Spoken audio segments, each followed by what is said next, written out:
So today's verse is from Canto 2, chapter 25. We start that. Don't read from Prabhupada. So we will read, I will read, you can listen, and then after go to Peter.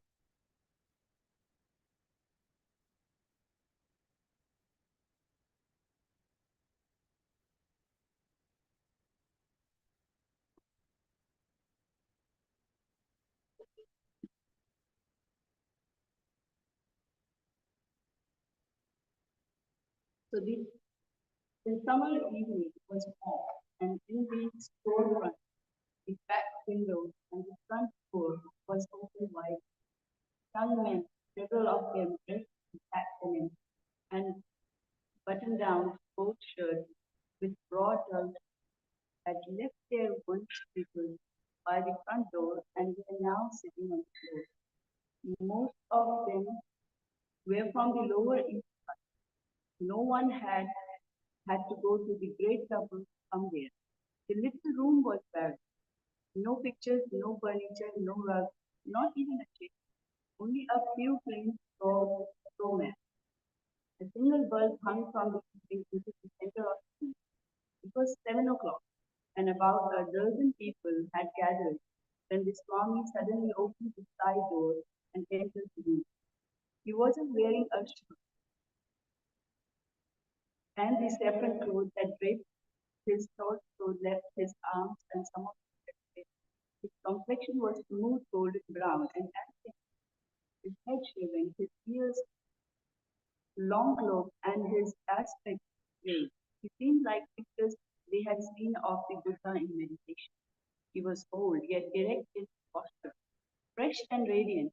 His forehead was decorated with yellowish clay markings of the Vaishnavas.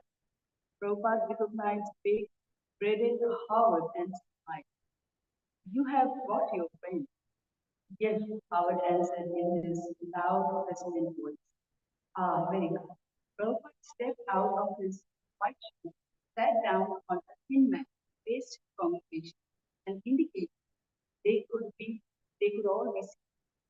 He distributed several pairs of brass and time cymbals and briefly demonstrated the rhythm 1, 2, 3. He began playing a startling ringing sound. He began singing Hare Krishna, Krishna Krishna, Hare Hare, Hare Ram, Ram Ram. Now it was the audience to chant. Some already knew, gradually the others caught on. And after a few rounds, all were chanting together.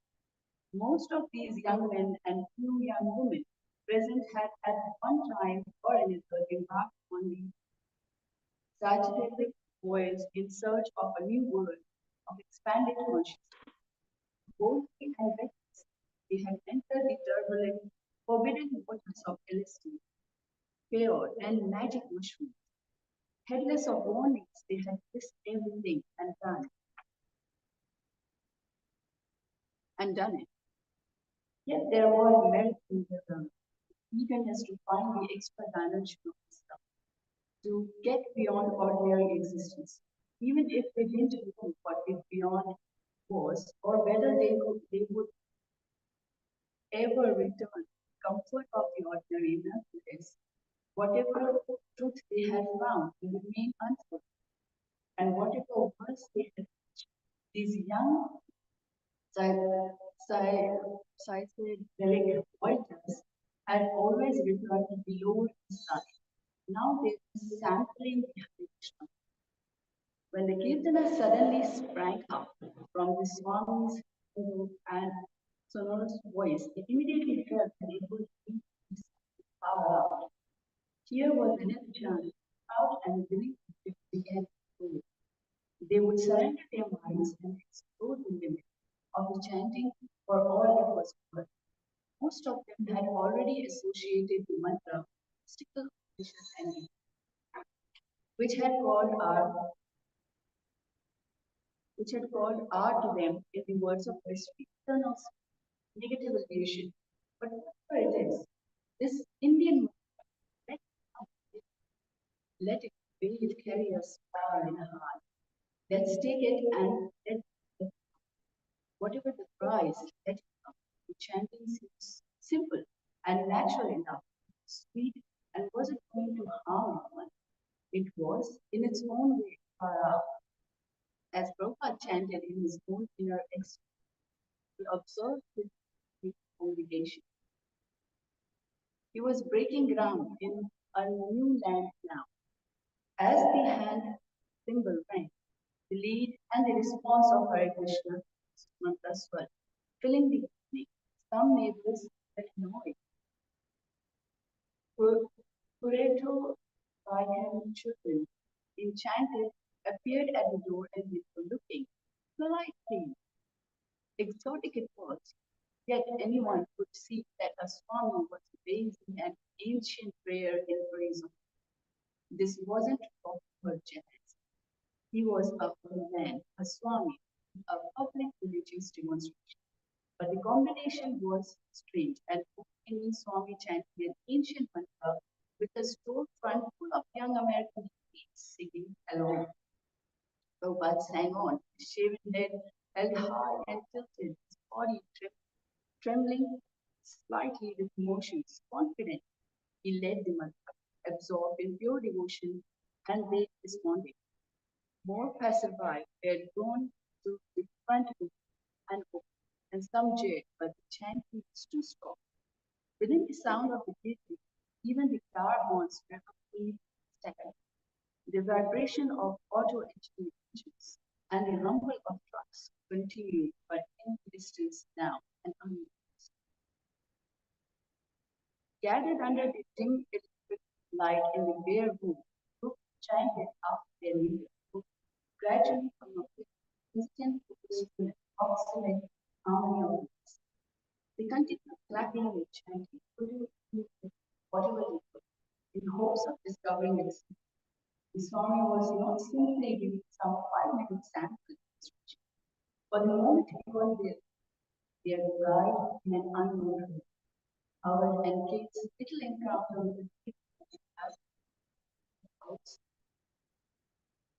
and he had never before seen someone right in the middle of the lower side, independent from in their mind, their private and the face of God, and the peace of unity, and the presumption that faith was all equal. Robert had encountered one love, and he needed to one sing the mantra in the proper discipline reverence. But he led in their own way. In time, they submission to the spiritual sound, their justification, and their anxiety, hearing Hare Krishna.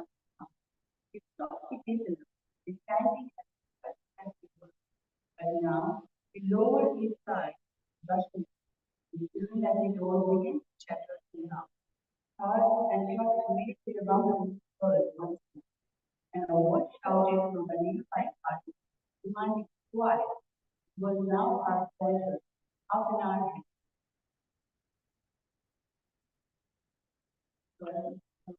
stop there.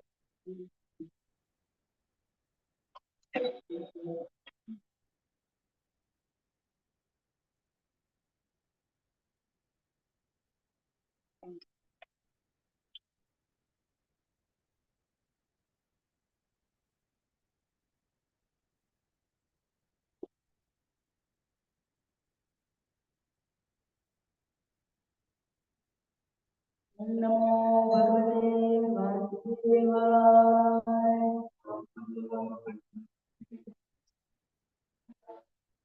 Namo Bhagavate Vasudevaya.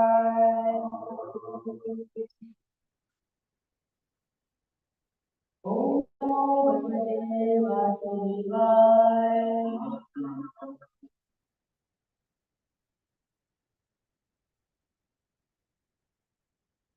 We are reading from chapter 5, word for next.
No, never.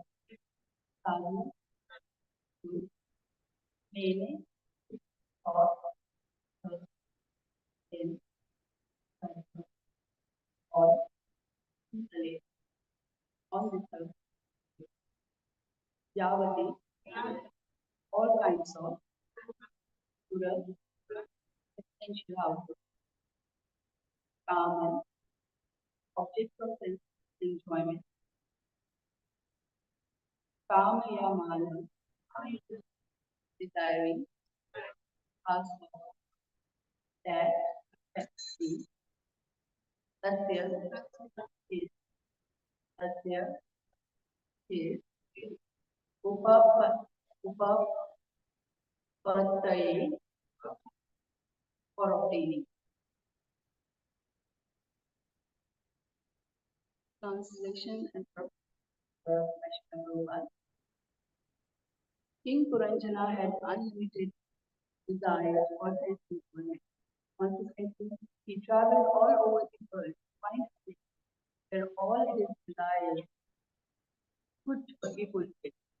Unfortunately, he found a feeling of insufficiency. For Ila Vidyapati, a great Vaishnava poet, has sung Sasana, Sasana, Saikate, Vari Bindu Sharana, Sama, Sutamita Ramani, Kamati. Material and gratification with society, friendship and love is really compared to what falling on earth. The desert requires ocean of water to satisfy it.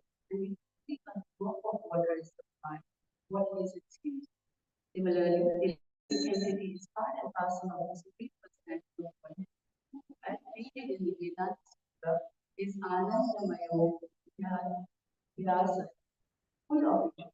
In part parcel of the idea of God, the living entity is also complete.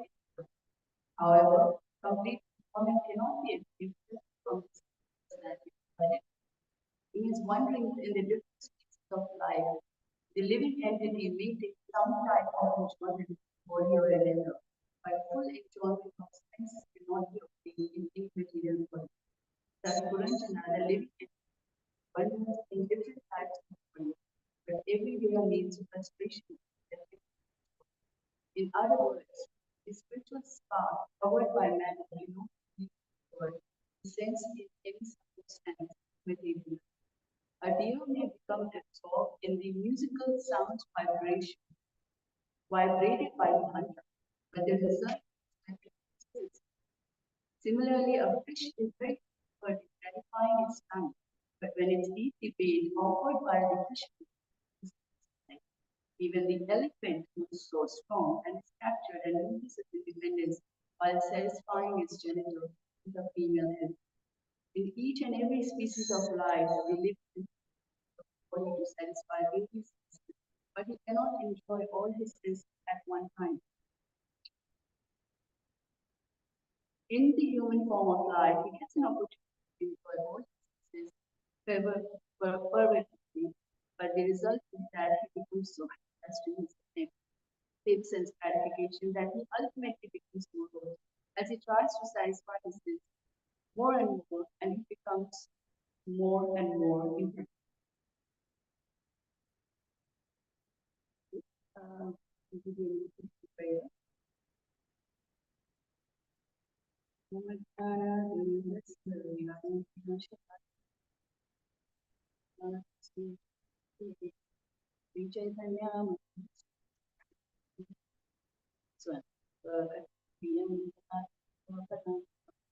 Antiham Shri Guru Shri Padakamalam Shri Guru Vishnu Shri Ham Saksham Natham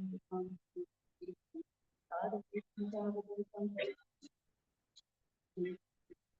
Shri Radha Krishna Hare Krishna Karuna Sindhu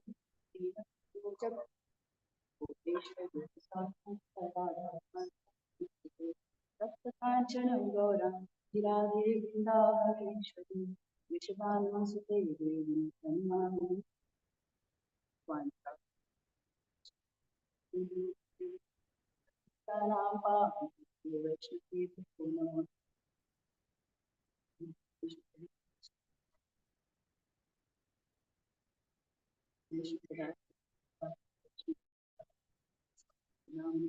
Namaste Saraswati Devi Gauravani Pracharine Shesha Shri Krishna Chaitanya Prabhu Nityananda Shri Advaita Gaura Hare Krishna Krishna Krishna Hare Ram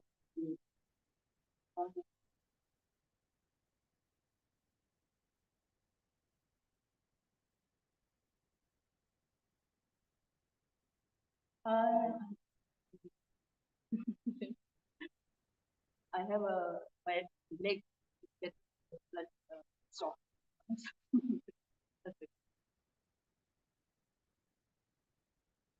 It's so that's the introduction. You all must be hearing this every day, so you would know the background.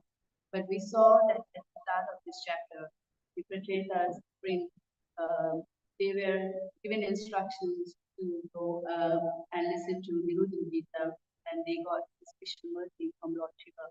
And then they were educating 10,000 years regarding the prayers over that was instructed to them by the Lord Shiva. So while the princes were undergoing such austerity for their fathers, but the king was doing. The king was happily engaged in all these activities. And this is quite common in some of the families where people want their kids to progress spiritually, but not interested themselves to progress, which which is the other way around. Because if we progress spiritually, then the kids will automatically. And Nayaguni was very compassionate seeing the situation of him, that how he was getting entangled into this wicked activity. So being very compassionate, which the Vaishnavas are, and they want all the souls to be preached or given the right message or the path to understand the goal of life. He went to him and he instructed him about this. He basically mentioned to him about the story of King Puranjana. So why he's explaining to him the story of King Puranjana? Because it's linked with what he was doing. He was engaged in unlimited desires. So in this verse we hear that King Puranjana had unlimited desire for sense enjoyment. And he traveled all over the world, find a place where he could find a little bit of satisfaction. But he could not find any satisfaction. It was full of insufficiency. So from the translation, then Prabhupada goes on to explain some examples he has explained. Why Prabhupada is giving examples of deer, elephant, and fish? Why? What do you mean by these examples? What is his purpose?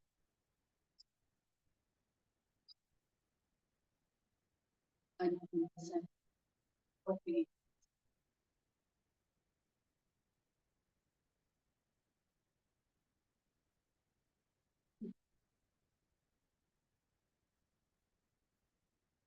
Yes.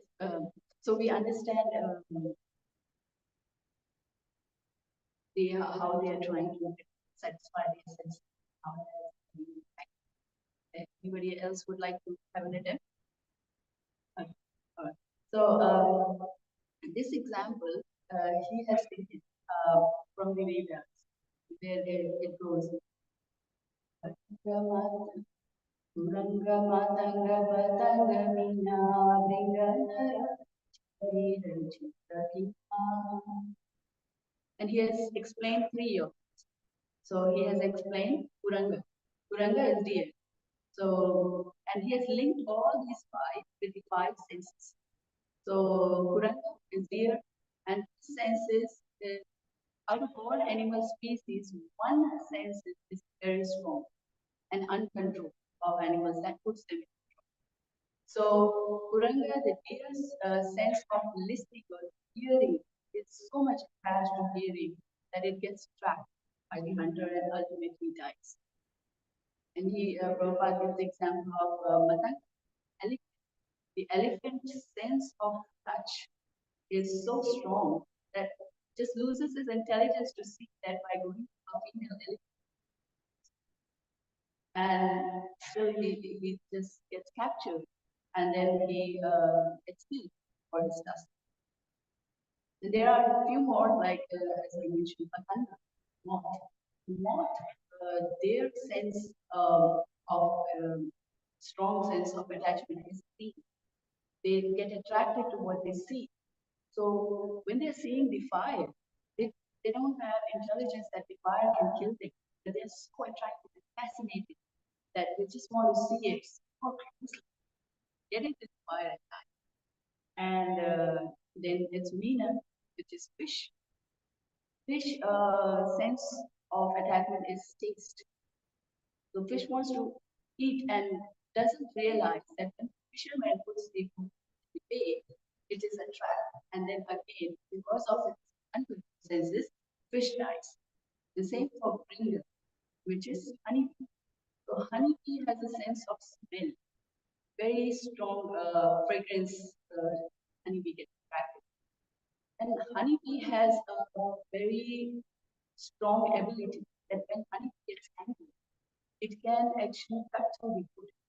That's how strong honeybee can. But it gets attracted to the smell, this fragrance of the lotus. It gets into the lotus, and lotus petals are so soft. But then lotus petal, when they get close, I mean, he doesn't want to get out, cannot pierce it and it dies.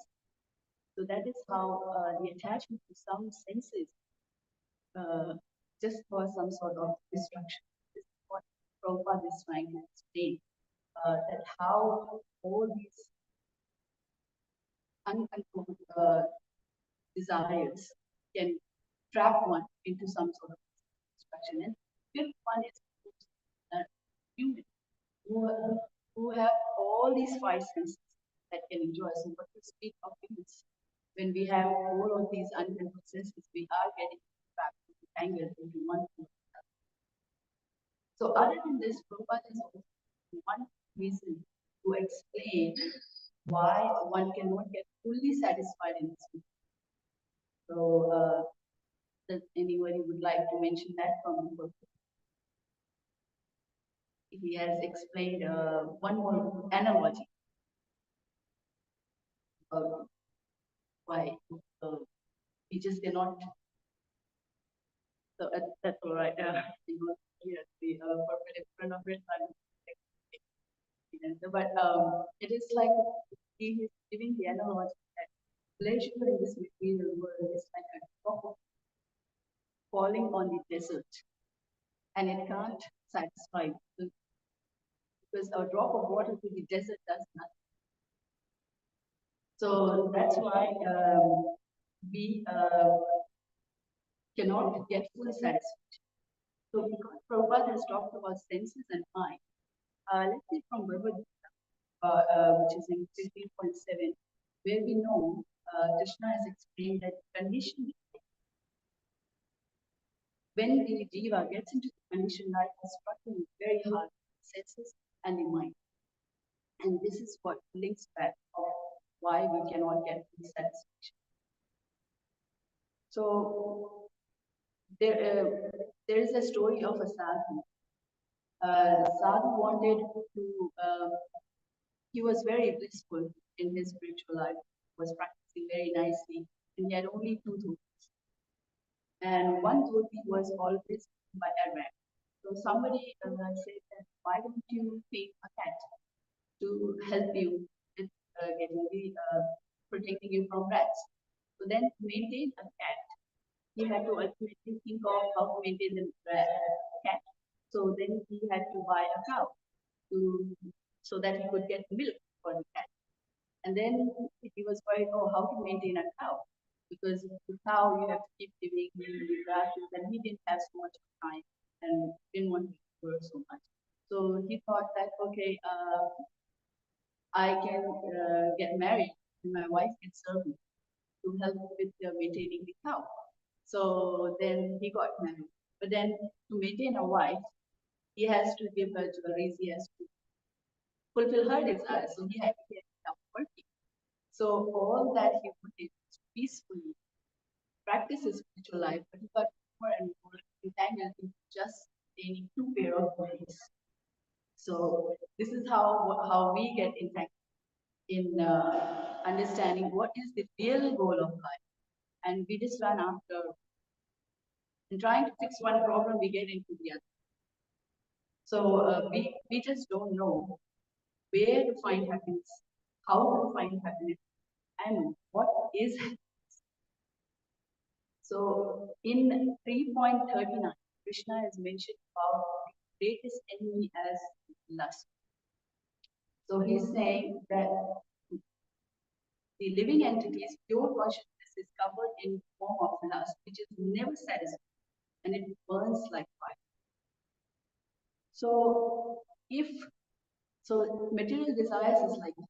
So if our material desire is fulfilled, then what happens? We get greed.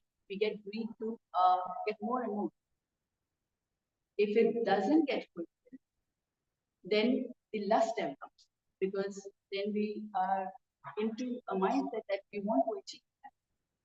And if the same desire to see that getting fulfilled in others, then it causes the feeling of envy because then you're envious that that person has it, which I want. So somehow the in conditions soul get entangled. Like, so there is a story of a night which explains this analogy, this whole concept. That there was a king who who went and visited his brother, and he saw that I am the king. I have got all the facilities. I've got so much of money and so much of people awe and reverence, but still I don't feel the satisfaction. And in my brother, there is one family who I feel they are so content, who are so happy. Why is that? We asked the sadhu, and he said that because he's not part of the 99 club. And then the king mentioned, what is this 99 club? So then he said, okay, I'll give you a demonstration and explaining this. And mentioned that drop a 99 gold coins at the doorstep of them and without telling them where it is from. So he drops the 99 gold coins and the family receives it. And they count it. They count it and they say, oh, 99. Usually, why would anybody drop a odd number? They will give 100. So there must be a mistake. One is missing. And he gets into so much anxiety to find that one. He can't enjoy the rest of the night. And this is the 99 club that when our desires get fulfilled, we are not able to enjoy what we have, but we are running after what we don't have. That one coin that we don't have, running after that, rather than enjoying the 99 coins that we have and be grateful. So whether it's get so this is how material world is designed. Whether our desire, material desire, is fulfilled or not fulfilled, either we are unhappy in each every cases, whether we develop greed, we develop lust, if it doesn't get fulfilled, or if it gets fulfilled in others, we will feel empty. Unless that person is advanced and practicing spirituality and have been purified of all these. So let's see what are the different types of happiness from these scriptures and what is real happiness. So in Bhagavad Gita, we see there is three types of happiness. That is happiness in mode of ignorance, happiness in mode of passion, happiness in mode of peace. So happiness in ignorance, it's like it is very charming, very attractive at the start, and then at the end, it leads up to some sort of tiredness, anger, negative feelings. So it's poison at the end. So many people derive happiness putting others in trouble. That is also some sort of happiness for people. They want to hurt others and they find derive this extreme pleasure in that. But at the end, what they are left with is a sense of not satisfaction, but a sense of negative feelings. Then there is a happiness in mode of passion, where it is like in the beginning it is very attractive. People want to run up, but at the end they get is restlessness. So both ignorance and passion, it's very attractive. Ignorance lead to just become poison or anger and negative emotion. For passion, it is restlessness. The mind gets anxious in when we are trying to find happiness in mode of passion. So what happens in passion is like we want some acknowledgement, we want some validation. It's like you have won an award and there is nobody to share. Nobody comes and tells you, well done, you have done a great job. People won't be happy. Because why? We want some sort of acknowledgement. Without that acknowledgement, why can't we just be happy that we have achieved something? So that's where unlimited desires and that need for just being validated by others puts us into that happiness in the mode of passion. And then, of course, happiness in goodness is where everything seems very boring, very difficult at the start, but it will be like a nectar-like feeling, long lasting till the end. And that is what, as an example, like we possibly wouldn't want to wake up early in the morning. It is an austerity. It's lots of trouble to wake up and chant and meditate. But then if somebody is practicing that over the years, they would have experienced that, how blissful it is, how a long-lasting happiness we can feel that we can't feel by any other modes. So in goodness, people are more close to the reality. They are actually finding happiness by helping others, by making sure others are happy. So there is a story, a very short story of a recent one where it will explain all these moods, these three moods, how it works. The World Cup happened in India. I'm not sure how many would know. I've just heard this. I haven't watched that. I'm not, but but what I have heard is that in India, in Ahmedabad, it was a big match between India versus Australia, and usually Indians they are crazy about cricket. So crazy in the sense they are very passionate. They're very passionate about cricket. So and if it's happening in that point, to want their country to win. So that's where we are associating ourselves with country. And that is, we are finding happiness in passion. And it's, people also get stimulated. They find happiness in stimulation, like in happiness and ignorance. So everybody was eagerly waiting and praying that, oh, let's India win. And everybody was watching the match and waiting for the final result. And the result was that India lost. And because India lost, most people were unhappy because they were expecting it. But to the degree you can see that people were attached, there was a 23-year-old man who committed suicide because he was heartbroken by the loss of India. So this is how much it can impact the heart of the people, how much we misunderstand what real happiness is. And then we are ready to even lose our life, which is very precious, the human form of life. So that's what happiness in mode of passion and ignorance does. So, but at the same time, in India itself, there was an incident where 41 Indian workers were trapped. And at that time, everybody for 17 days, excuse, and there was some part of India who were looking for happiness in mode of goodness. So those people were praying that, oh, please let them be rescued. Everybody is safe. And then when they all got finally rescued, people were so happy. And that was happiness in us. That when we see happiness, or we are not the center of attention, then we are not the center of that. So that selfless happiness is in our goodness. So if you notice that many people get happy by keeping ourselves in the center, but if we keep others in the center, there is there's a hint of getting the real happiness. So when we get higher happiness, even in corporate world, there is a culture of good to great. That when we give more rather than having a taking at, then we can be more happy. We can focus.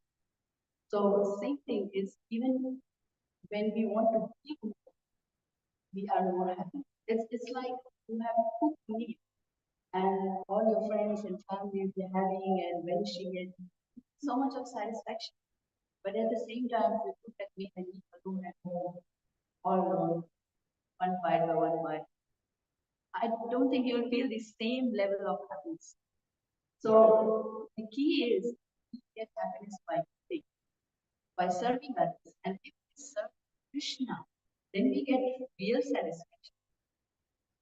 So that is the duality that needs to be understood But these are the three types of, but they Bhakti, Thakur explains one more type of happiness, which is heavenly happiness. And that is more of an emotional happiness where people desire for nice relationship. They are running after people for friendship, love, that is heavenly. And in Bhakti Rasamrita, Rupa Goswami explains or categorizes all these into three types of happiness. So there is first one is the happiness in material world, which is any kind of material happiness, which we have talked about, goodness, passion, ignorance, all these emotional heavenly results. Or as per Bhagavad Gita, there is ahankara vimodatma, kartaham iti anyate. So we want to feel that we are the world. We want to feel passionate and we get happiness out of it. So all of this is material happiness that one gets. And then people are running after Brahman realization. So that is happiness from Brahman realization, where they get happiness by understanding the Brahman. Or some people want yoga happiness. They want some sort of siddhi. So people are running after spirituality in the name of spirituality just for siddhis, not for connecting these soul to the super soul. So they want siddhis like they can control other people's mind. I've heard of very recent one, which is called it's called breather, vegetarian. So they want to live only by breathing. That sort of siddhi they want, and this is possible. But what is the goal of life? That even after doing all that, you are wasting your human life that is not taking you to the goal of your life. And then there is third type of happiness which Rupa Goswami has mentioned, and that is happiness that comes in. So what we understand, when we link back to how Prabhupada has explained the analogy of a deer, elephant, and fish, that all these three kinds of happiness are bhakti happiness.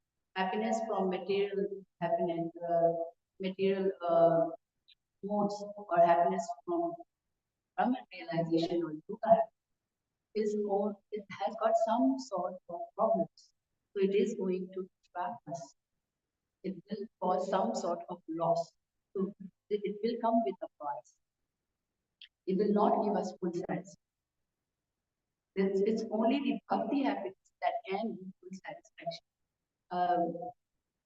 People who are very advanced in this process might have experienced that when they are practicing Krishna consciousness, the level of bhakti happiness that they feel would be a lot of higher taste than they could feel in terms of other material happiness.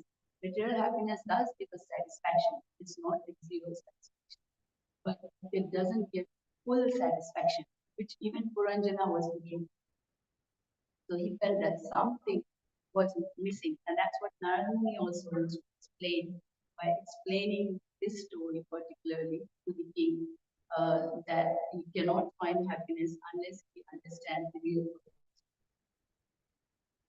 So once we understand all these types of happiness and understand that bhakti happiness is superior, to ask one question. We have lots of questions, but just one more question. What makes you realize the presence of material happiness? There's one thing. Because of that presence only, we can feel there is some happiness, some material happiness. No, I'm not talking about bhakti happiness.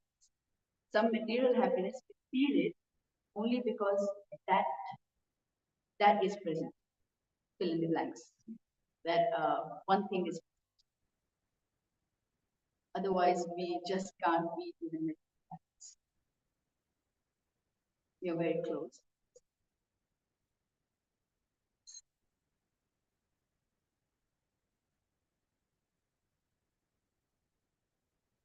It is something that you feel very strongly that leads to.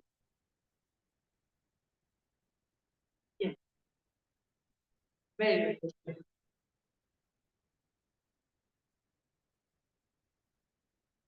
One more try. It's suffering. So without suffering, we cannot even value it. It's like somebody who has not seen something. It's like somebody who has seen lots of, suppose they have seen lots of financial hardship in their childhood. And when they grow up and they get a nice job and they get a good amount of salary, and they will be able to get that happiness from there because they can understand when money. They might feel a little bit satisfied and fulfilled or some sort of achievement that, oh, this is my happiness. But somebody who is very rich, there are many people from rich families, their kids, they don't get happy there. People feel that, oh, you are so rich, you've got so much of facilities, why you are still unhappy? So not saying things because they didn't have a suffering or lack of money. So what suffering they had, like when they were Prabhupada Leela, we heard that they were in 50s, were quite depressed. They were looking for a higher taste. So they all came from very rich families, and there are many people out there, even in today's years, that people are quite depressed. Why? Because they possibly their emotional needs are not yet fulfilled. So that's the suffering they are going through. So then their happiness will come from some sort of emotional validation or emotional support or from relationships. They will run out of relationship, love, or this material. So everybody is running after some sort of happiness depending on the need or the trauma they have accumulated.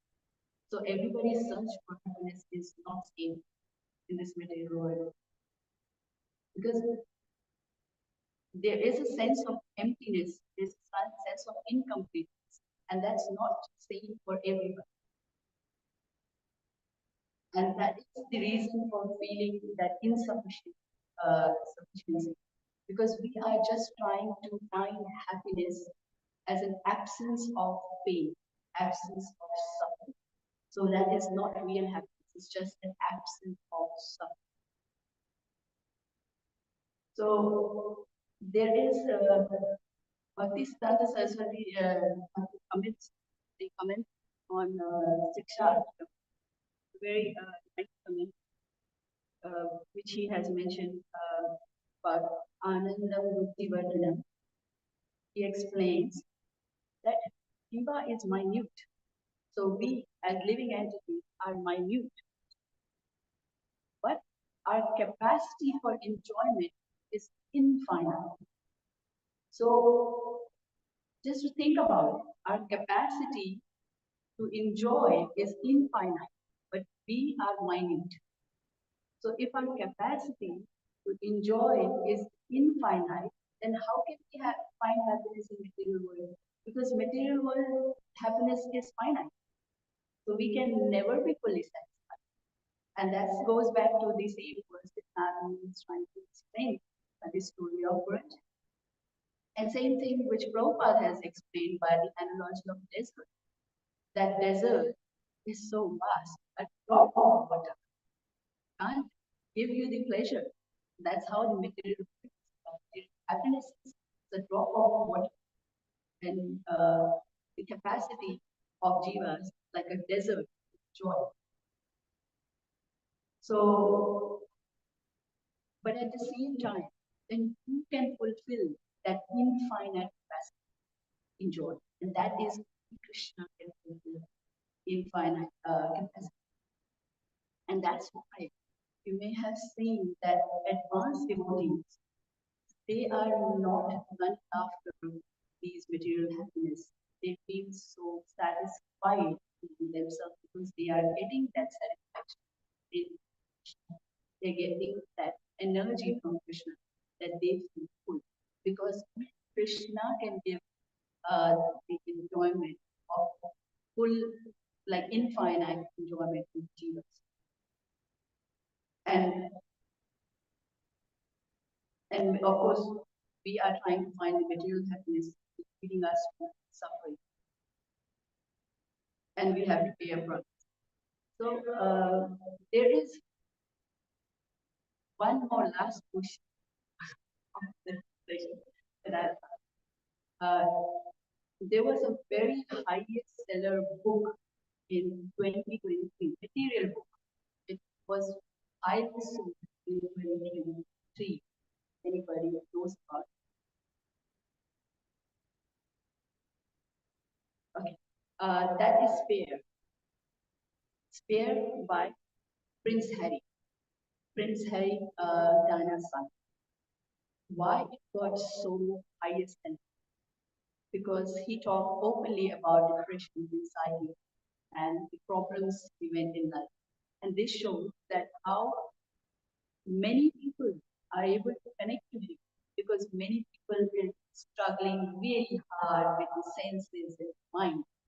That's what Prabhupada is explaining about the senses and the mind, that how that is impacting conditioned soul. But at the same time, in the Bhagavad Gita, in contrast, we see there was another Arjuna who was also in this situation of depression, anxiety, not really depression, anxiety, stress, when he was in a battlefield. So some of the symptoms were that, oh, he's saying, my God, I'm slipping. I am shivering. My skin is sad of anxiety. What did he do? He takes the shelter of Krishna. And the result was that at the end, in 1873, we hear that he says, all my illusions are over. I'm free of all doubt, and I'm prepared to act accordingly as per instruction. So he got situated real self, the dharma jiva, which is to serve as Krishna, and he could get himself free from that anxiety and that miseries that is caused by the senses. And we don't hear that Prince Harry said that after writing the book, all my illusions are gone. I am now free. But we do hear from Arjuna that after surrendering to Krishna and hearing from him, all his anxieties will disappear. This is what happens. This is the difference between finding material solution of explaining it to world and somehow finding peace and space in understanding, which is great. It can help to an extent, but at the same time, we turn to Krishna and also find spiritual solution, then we can get deeper that full satisfaction. So our solution is in connecting to Krishna, which is Bhoktaram Yajna Tapasam Satya Krishna. He is the only enjoyer. So in meeting ourselves as the enjoyer, we can never be satisfied. He is the proprietor. So he is the owner. So whatever he gives is his. Whatever he takes away is his. So if we think that we are the owner and then again and then Krishna is our eternal friend, which was the heavenly happiness. We are seeking real friendship in this material world, which is not possible. Everybody has got some or other need. So nobody is going to stay with us forever, but Krishna stays with us forever, life after life. And he is within us as a super soul. But we don't value it. It's just too available.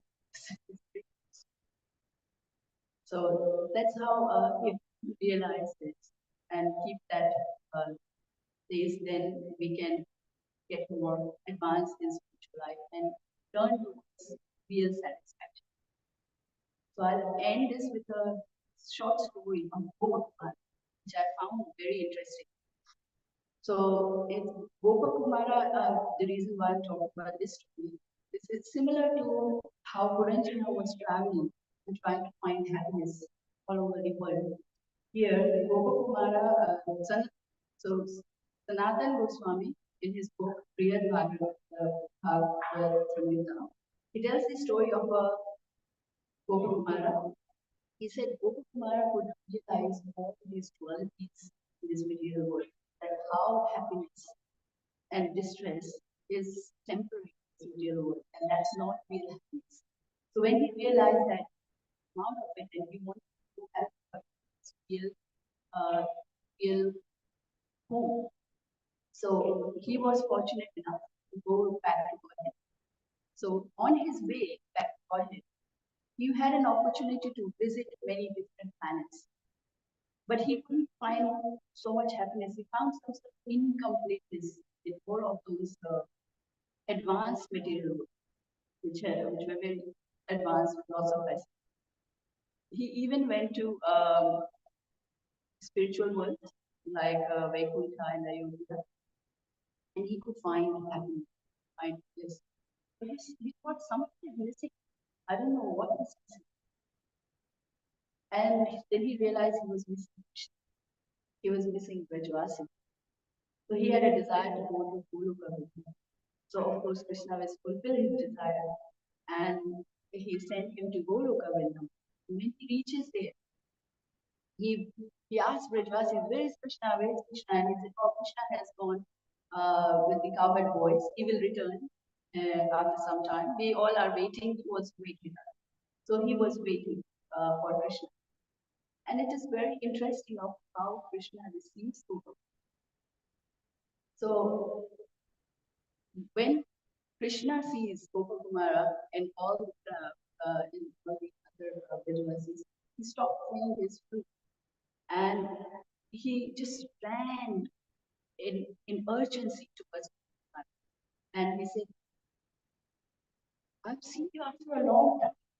And we were so overwhelmed that he did. Krishna painted his arm and then he regained consciousness. And he inquired, how are you? I missed you so much, Sarupa.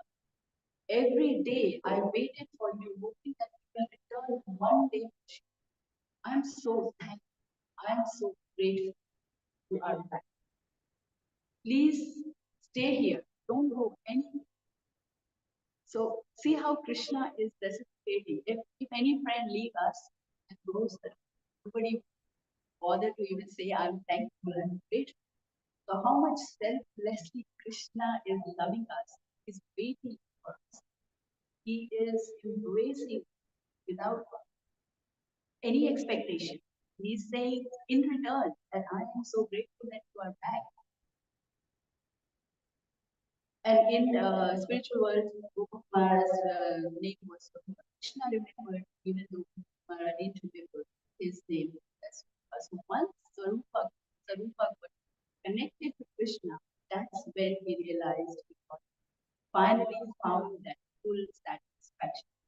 And that is why we can seek our real satisfaction when we turn towards Krishna and we turn towards Self. Thank you, everyone. If you have any questions or comment or correction, please feel free.